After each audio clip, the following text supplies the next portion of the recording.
Hanuman Jayanti 2026मध्ये 2 April गुरुवार रोजी साजरी केली जाणार आहे.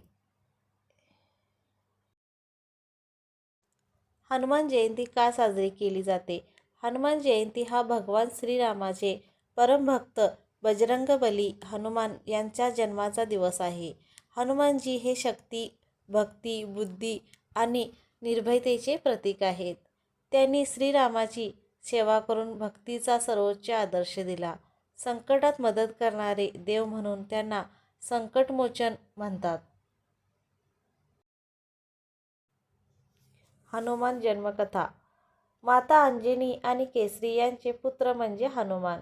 वायुदेवांच्या कृपेने त्यांना पवनपुत्र म्हटलं जातं. लहानपणी त्यांनी सूर्याला फळ समजून गिळण्याचा प्रयत्न केला. रामायणात त्यांनी सीतेचा शोध लावला आणि लंकेला जाळलं. हनुमान जयंतीला काय करावे? सकाळी लवकर स्नान करून मंदिरात जावे. हनुमान चालीसा आणि सुंदरकांड वाचावे. ओम हनुमते नमः मंत्र जप करावा. बेसन लाडू, केळी, नारळ अर्पण करावे. संध्याकाळी आरती करून प्रसाद वाटावा.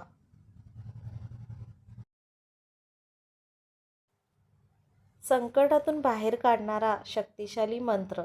ओम हनुमते नमः. जय श्रीराम, जय हनुमान. रोज 108 वेळा जप केल्यास भीती कमी होते, अडचणी दूर होतात, आत्मविश्वास वाढतो. हनुमान जयंतीचे महत्त्व. नकारात्मक शक्तीपासून संरक्षण. जीवनात सकारात्मक ऊर्जा येते.